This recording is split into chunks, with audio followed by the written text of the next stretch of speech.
दोस्तों, ये सच्ची घटना है वृंदावन की।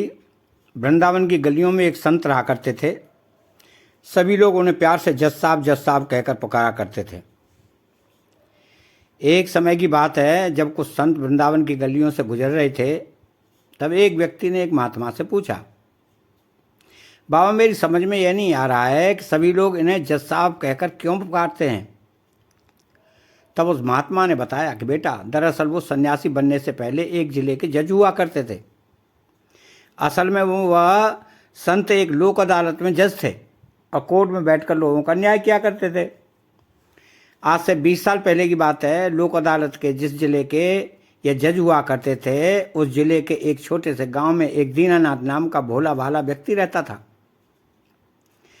वह श्री बांके बिहारी जी का बहुत ही बड़ा भक्त था। उसकी श्री बांके बिहारी जी में बहुत आस्था थी। कभी कोई घटना हो जाती और कोई उससे पूछता, भोले भैया ये काम कैसे हुआ, तो वो कह देता, भैया मुझे नहीं मालूम, जो जाने बिहारी जी ही जाने।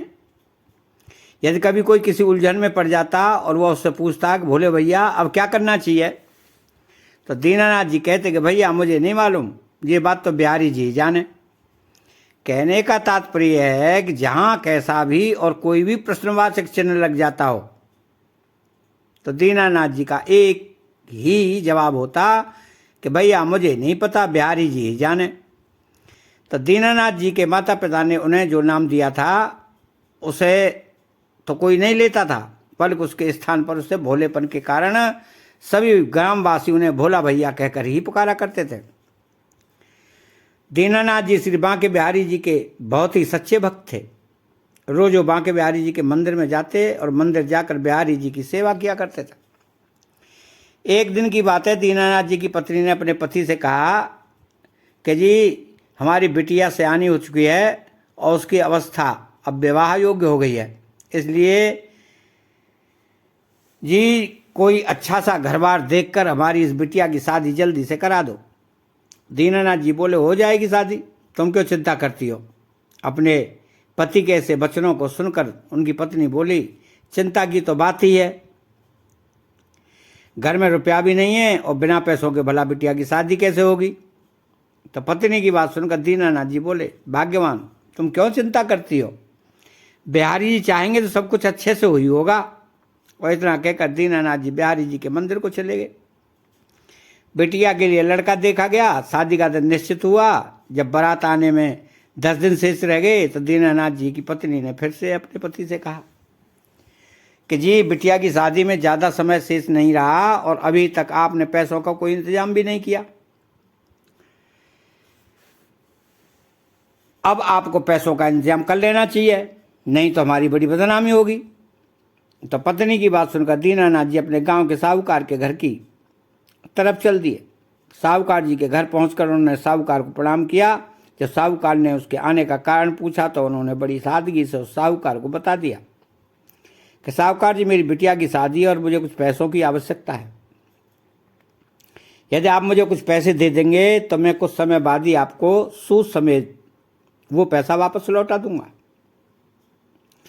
साहूकार ने दीनानाथ जी को पैसे दिए और उसने बही खाते में दिन तारीख और जो दीनानाथ जी को पैसे दिए थे वो चढ़ा दिए।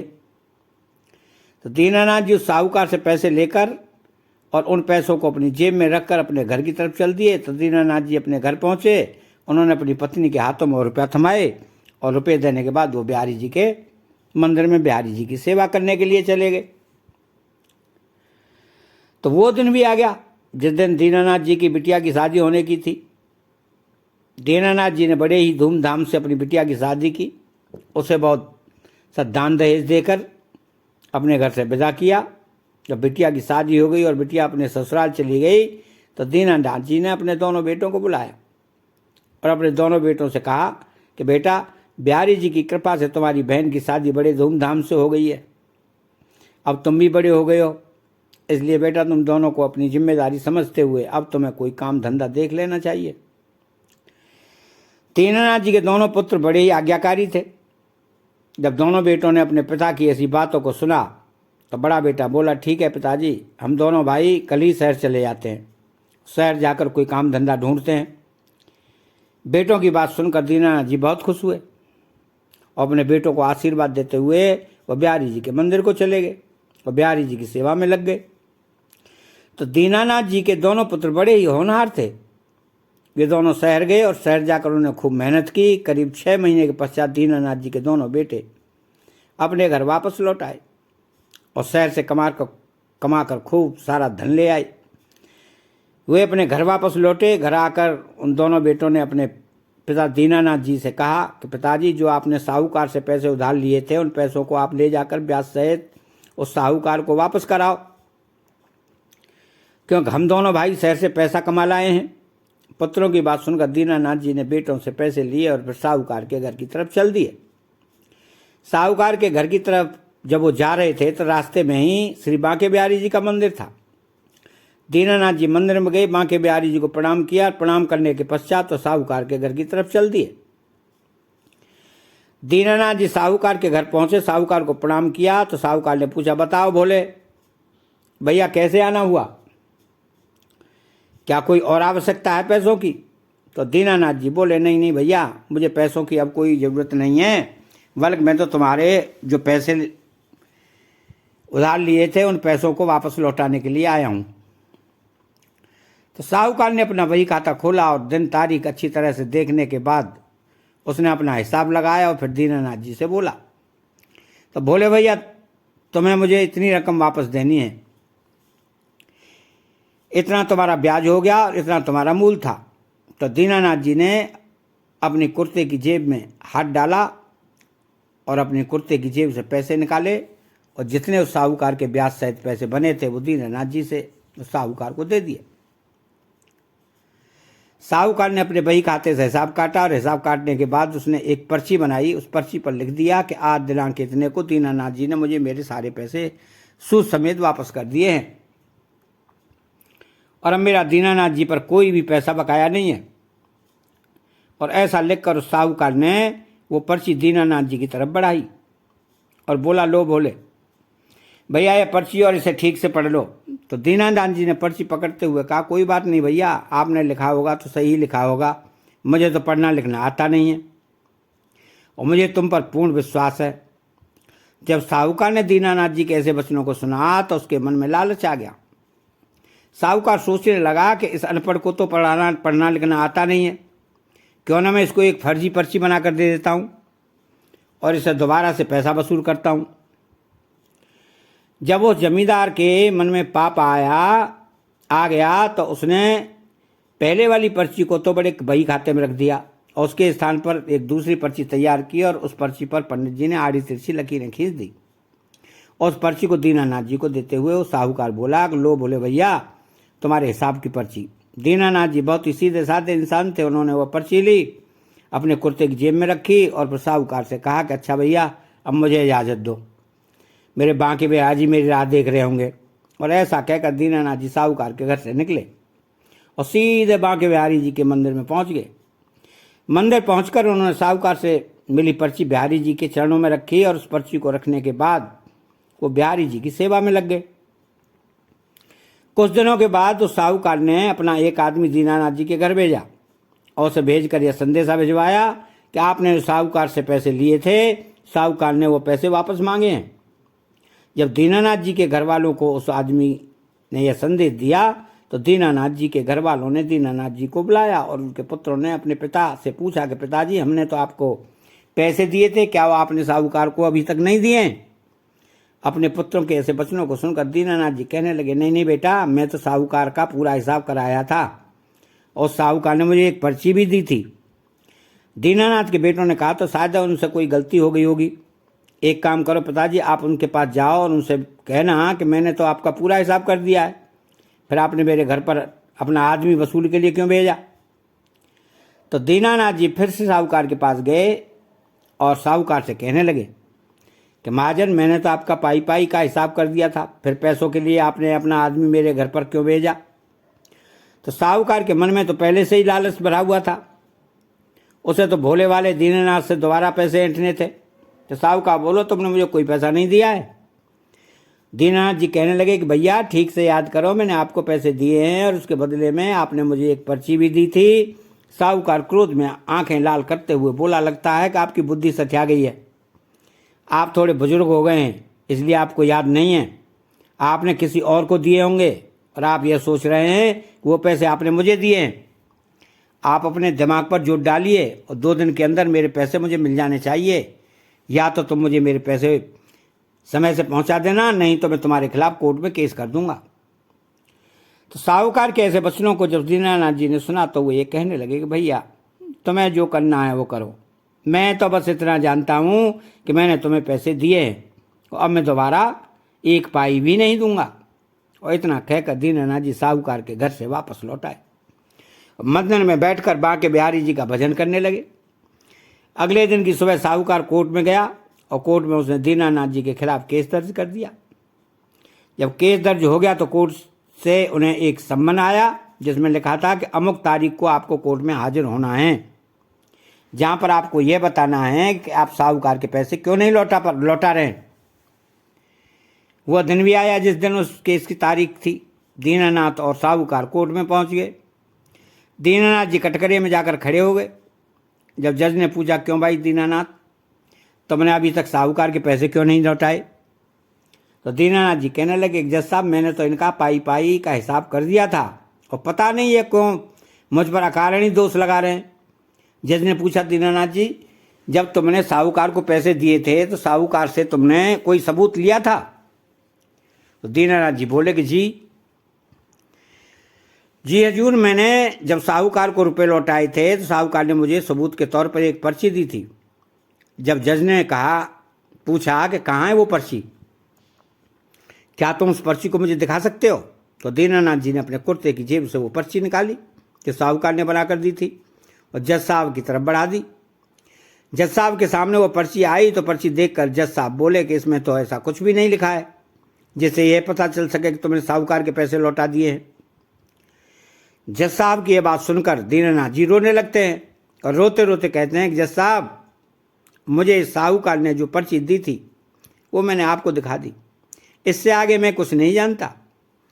जज साहब बोले, दीनानाथ जी रो मत, मुझे यह बताओ जब तुमने साहूकार को पैसे दिए थे तो उस समय तुम दोनों के अलावा वहां पर कोई क्या तीसरा व्यक्ति भी मौजूद था? तो जज की बात सुनकर दीनानाथ जी बोले, जी हुजूर, वहां पर हम दोनों के अलावा बिहारी जी मौजूद थे और मुझे पैसे देते हुए बिहारी जी ने देखा था। जब दीनानाथ जी ने यह बताया तो वह जज साहब सोचने लगे कि जब दीनानाथ ने पैसे दिए होंगे तो कोई बिहारी नाम का शख्स वहां होगा। तो उस जज को क्या पता था कि दीनानाथ जिस बांके बिहारी जी के बारे में बता रहा है वो तो तीनों लोगों के मालिक हैं और तीनों लोगों के पालन करता है। जज ने बिहारी जी के नाम का वारंट निकाला और कोर्ट में मौजूद अपने सिपाही से बोला कि जा वारंट लेकर दीनानाथ जी के गांव जाओ और उस बांके बिहारी को वारंट देकर आओ। और इतना कहकर उस जज ने दीनानाथ और साहूकार को भी घर भेज दिया और दोनों ने कहा कि आज से 3 दिन बाद फिर से तुम्हें अदालत में आना है। दूसरा दिन हुआ। दूसरे दिन वह सिपाही बांके बिहारी जी का वारंट लेकर दीनानाथ जी के गांव में पहुंच गया। सिपाही को बांके बिहारी नाम के व्यक्ति को ढूंढते ढूंढते सुबह से दोपहर हो गई, लेकिन उस पूरे गांव में बांके बिहारी नाम का कोई भी शख्स नहीं मिला।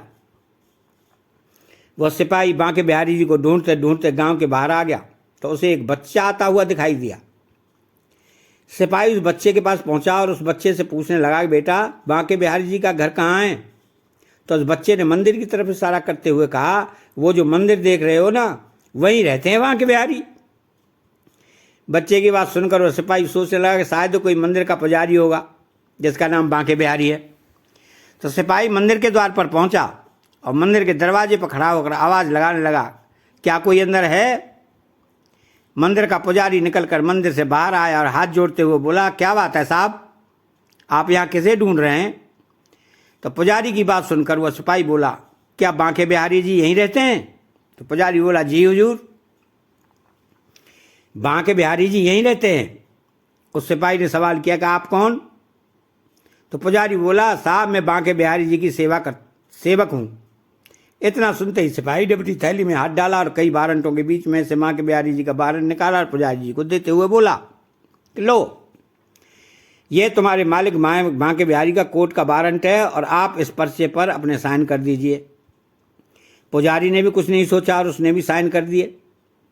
साइन करने के बाद पुजारी उस सिपाही से पूछने ही वाला था, लेकिन सिपाही इतनी जल्दी में था कि पुजारी के साइन करते ही उसने जल्दी से वो पर्चा लिया और उसे अपनी जेब में रखकर साइकिल पर सवार हुआ और तुरंत ही वहां से चला गया। तो पुजारी जी सोचने लगे कि बांके बिहारी जी के नाम का वारंट, आखिर ये वारंट कोर्ट ने क्यों भेजा है। जब उस पुजारी ने वारंट खोला तो उसे पता चला कि यह वारंट तो भोले भैया के कारण कोर्ट ने बांके बिहारी जी को भेजा है। तो पुजारी ने वो वारंट पढ़ने के बाद बांके बिहारी जी की मूर्ति के चरणों में रख दिया और बिहारी जी की मूर्ति के सामने हाथ जोड़कर कहने लगा, प्रभु, आपके भक्त ने आप पर विश्वास करके आपकी गवाही के लिए कोर्ट से वारंट जारी करवाया है। प्रभु, मेरी भी ये प्रार्थना है कि आपका जो भक्त है दीननाथ, वो बहुत ही भोला भाला है। प्रभु, उसे ये भी ज्ञान नहीं है कि भला पत्थर की मूर्तियां भी कभी किसी की गवाही देती हैं। प्रभु, मेरी प्रार्थना है कि आप अपने उस भक्त का विश्वास पर टूटने देना और ऐसा कोई चमत्कार जरूर कर देना जिससे उस भक्त की लाज रह जाए और उसका आपके प्रति जो विश्वास है वो बना रहे। इतना कहकर वो पुजारी उस वारंट को बिहारी जी के चरणों में समर्पित करके वहां से चला जाता है। दूसरा दिन हुआ, पुजारी ने बांके बिहारी जी की मूर्ति को स्नान कराया। स्नान कराने के बाद पुजारी ने बिहारी जी की मूर्ति के सामने कई सारे वस्त्र रख दिए और बिहारी जी की मूर्ति के आगे हाथ जोड़कर कहने लगा, भगवान, आपके सामने कई सारे वस्त्र रखे हुए हैं, आपको जो पसंद हो पहन लेना, लेकिन अपने उस भोले वाले भक्त की गवाही देने कोर्ट में जरूर जाना। पुजारी मंदिर से बाहर चला गया। जब कोर्ट जाने का समय हुआ तो दीनानाथ जी सबसे पहले बिहारी जी के मंदिर गए, बिहारी जी को प्रणाम किया और बिहारी जी को प्रणाम करके कहने लगे, प्रभु, आपको तो पता ही है कि मैंने साहूकार से जो पैसे लिए थे और उसे लौटा दिए और उसकी पाई का हिसाब कर दिया और वो अब मुझ पर झूठा आरोप लगा रहा है और अदालत में वो मुझे बेईमान सिद्ध करना चाहता है। इसलिए प्रभु, आप कोर्ट में जरूर आना और उस जज को साफ साफ बता देना जो सत्य है। तो बिहारी जी की मूर्ति के सामने ऐसा कहकर और फिर बिहारी जी की मूर्ति को प्रणाम करके दीनानाथ जी कोर्ट के लिए निकल पड़े। कुछ समय पश्चात वे कोर्ट में पहुंच जाते हैं। कोर्ट की कार्रवाई शुरू हुई। जज साहब अपनी कुर्सी पर बैठे। जज साहब ने दीनानाथ जी को कहा कि दीनानाथ जी, आपके गवाह बांके बिहारी कहाँ हैं। तो दीनानाथ जी बोले, हुजूर, वो आते ही होंगे। जज ने अपने अर्दली से कहा कि बांके बिहारी जी को बुलाओ। अर्दली ने जब आवाज़ लगाई कि बांके बिहारी हाजिर हो, बांके बिहारी हाजिर हो, तीसरी बार जैसे ही उसने कहा बांके बिहारी, इतना ही कह पाया था कि पीछे से आवाज़ आई, जी सर। जज साहब, मैं आ चुका हूँ। साहूकार ने जब ऐसी आवाज़ सुनी, साहूकार सोच में पड़ गया कि जब दीनानाथ ने मुझे पैसे दिए थे तब तो वहाँ कोई नहीं था, फिर यह बुड्ढा कहाँ से आ गया। जज ने जब पीछे से आई हुई आवाज़ की तरफ उसकी अपनी दृष्टि दौड़ाई तो उसने देखा कि एक बुजुर्ग व्यक्ति कोर्ट की तरफ बढ़ा चला रहा है। उसके कपड़े फटे हुए हैं, सर पर एक साफा बंधा हुआ है, गले में रुद्राक्ष की माला है और चेहरे पर एक अलग ही विलक्षण तेज है और मंद मंद मुस्कुराते हुए कोर्ट की तरफ चला रहा है। और जज ने अपने जीवन काल में बहुत से लोगों को देखा था। वह जज एक से एक अच्छे व्यक्तियों से मिला था, लेकिन जो तेज उस बुजुर्ग व्यक्ति के चेहरे पर दिख रहा था, ऐसा विलक्षण तेज वाला व्यक्ति उसने आज तक नहीं देखा था। वह बुजुर्ग कटघरे में आकर खड़ा हो गया। जज ने पूछा, क्या तुम्हारा नाम ही बांके बिहारी है। तो वह बुजुर्ग बोला, जी जज साहब, मेरा नाम ही बांके बिहारी है। तो जज साहब ने उस बुजुर्ग से दूसरा सवाल किया कि जब दीनानाथ ने साहूकार को पैसे लौटाए थे, क्या तुम उस समय वहाँ मौजूद थे। तो अब बुजुर्ग व्यक्ति बोला, जी हुजूर, मैं वहाँ मौजूद था और दीनानाथ ने सारे पैसे सूद समेत मेरे सामने ही दिए थे। जब उस बुजुर्ग की बातों को साहूकार ने सुना तो साहूकार कहने लगा कि जज साहब, यह बूढ़ा व्यक्ति झूठ बोल रहा है। जज साहब ने कहा कि ऑर्डर ऑर्डर। साहूकार जी, जब आपको बोलने का मौका दिया जाए तभी आप बोलें, बीच में बोलकर अदालत की कार्रवाई में व्यवधान न उत्पन्न करें। जज की बात सुनकर साहूकार शांत होकर खड़ा हो गया। फिर जज ने बिहारी जी की तरफ देखते हुए बिहारी जी से पूछा, बिहारी जी, आपने बताया कि जब दीनानाथ ने पैसे दिए तब आप वहाँ मौजूद थे और आपके सामने ही दीनानाथ ने साहूकार के पैसे लौटाए। क्या इस बात का आपके पास कोई सबूत है। तब बिहारी जी ने कहा, जी बिल्कुल, मेरे पास इस बात का सबूत है। जज ने पूछा, क्या सबूत है। तो बिहारी जी बोले, जज साहब, साहूकार जहाँ बैठता है उसके बाईं तरफ एक अलमारी है, उस अलमारी के भीतर 3 दराज हैं। उस अलमारी के बीच वाली दराज में एक लाल रंग का बही खाता है। उस बही खाते के 44 नंबर पेज पर एक पर्ची है जिस पर लिखा है कि उक्त दिनांक को दीनानाथ ने मेरे सारे पैसे सूद समेत मुझे लौटा दिए और मेरा दीनानाथ पर कोई भी पैसा बकाया नहीं है। जज साहब ने साहूकार से पूछा, क्या तुम्हारे घर पर कोई ऐसी अलमारी है जो साहूकार? तो साहूकार बोला, जी सर जज साहब, मेरे घर में एक अलमारी है। तो जज ने साहूकार से अलमारी की चाबी मांगी और उस चाबी को एक सिपाही को देते हुए कहा कि तुम अभी साहूकार के घर जाओ और यह देख कर आओ कि यह जो बांके बिहारी जी कह रहे हैं क्या ये सत्य है। इसके कहे अनुसार यदि उस अलमारी में कोई बही खाता हो तो तुरंत वह बही खाते को अदालत में लेकर आना। जज का आदेश पाते ही वो पुलिस वाला उस साहूकार के घर चला जाता है और बही खाते को लेकर आता है और लाकर जज साहब को दे देता है। जब जज साहब ने वह बही खाता खोला तो उसमें से वह पर्ची निकल कर आती है जो साहूकार ने दीनानाथ जी से पैसे लेते समय बनाई थी। और जब उसे पता चला कि दीनानाथ जी को तो पढ़ना लिखना नहीं आता तो उसने वह पर्ची तो अपने वही खाते में ही रख दी और दूसरी फर्जी पर्ची बनाकर उसे दीनानाथ जी को दे दी थी। जब जज साहब ने पर्ची पढ़ी तो उन्हें पूरा मामला समझ आ गया कि साहूकार झूठ बोल रहा है। जब जज ने साहूकार से पूछा कि तुमने दीनानाथ पर झूठा इल्जाम क्यों लगाया, तो साहूकार हाथ जोड़कर जज से माफ़ी मांगने लगा और सबको जज को बता दिया। जज ने अपने सिपाही को आदेश दिया कि साहूकार को गिरफ्तार कर लो और इसे जेल में डाल दो। जज ने बिहारी जी को धन्यवाद देने के लिए जैसे ही कटघरे की तरफ देखा तो वहाँ से बिहारी जी गायब हो चुके थे। उन्होंने दीनानाथ जी से पूछा, बिहारी जी कहाँ गए? तो दीनानाथ जी बोले, हुजूर उन्हें तो बहुत सारे काम करते रहते हैं, उनके बहुत से मंदिर हैं और उन्हें सबको देखना पड़ता है, इसलिए वह तो चले गए। जज साहब बोले, कोई बात नहीं दीनानाथ, अब आप भी अपने घर जा सकते हो।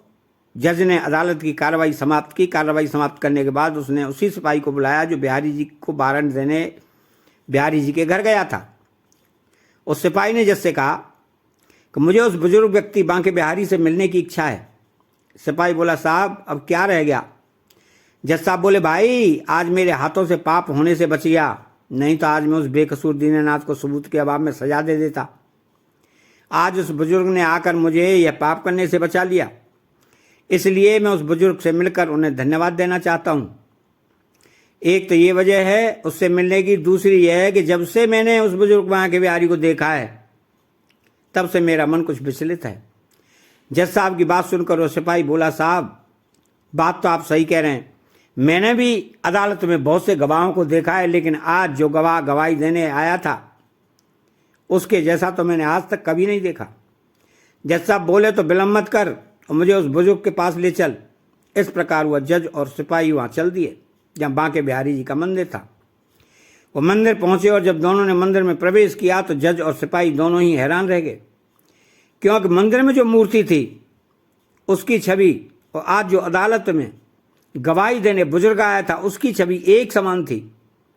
जज साहब यह देखकर हैरत में पड़ गए। जज साहब ने सिपाही से पूछा, तो मैंने वारंट किसे दिया था? सिपाही बोला, मैंने तो वारंट इनके नौकर को दिया था। जब मैंने नौकर से पूछा था कि बिहारी जी के तुम कौन हो, तो उसने मुझे बताया था कि मैं बिहारी जी का सेवक हूँ। तो जज साहब ने सिपाही से कहा कि अब कहाँ होंगे वह बिहारी जी के सेवक? सिपाही बोला, आप यहीं रुकिए, मैं अभी उन्हें देखकर और उन्हें बुलाकर लाता हूँ। ऐसा कहकर वो सिपाही मंदिर परिसर के अंदर चला गया और पुजारी जी को ढूंढने लगा। कुछ समय बाद सिपाही के साथ वो पुजारी जज साहब के सम्मुख था। जज साहब ने पूछा कि आप बिहारी जी के कौन हो? तो वो पुजारी बोला, हुजूर मैं तो उनका सेवक हूँ। जज साहब बोले, कहाँ हैं तुम्हारे मालिक? मैं उनसे मिलना चाहता हूँ। पुजारी जी ने मूर्ति की तरफ इशारा करते हुए कहा, हुजूर आपके सामने ही तो हैं हमारे मालिक बिहारी जी। जो मूर्ति आप देख रहे हैं ये मूर्ति ही तो हमारे भगवान कृष्ण बिहारी जी ही हैं और यही है हमारे आराध्य श्री बांके बिहारी जी। जब जज ने पुजारी के ऐसे वचनों को सुना तो वह जज सब कुछ समझ चुका था। उसे पता चल चुका था कि आज उसकी अदालत में और कोई और नहीं बल्कि स्वयं साक्षात भगवान श्री कृष्ण जी ही गवाह के रूप में अपने भक्त की गवाही देने के लिए आए थे। यह पता चलते ही जज ने सब कुछ छोड़ दिया और उन्होंने वृंदावन की प्रीत लगा ली और तब से आज तक वो बांके बिहारी जी का स्मरण करते हुए वृंदावन की गलियों में ही घूमते रहते हैं। तो दोस्तों आशा करते हैं कहानी आपको पसंद आई होगी। यह वीडियो पसंद आया हो तो वीडियो को लाइक करके कमेंट करें और जय श्री कृष्णा जरूर लिखें। हमारे चैनल पर पहली बार आए हैं तो कृपया चैनल को सब्सक्राइब करें।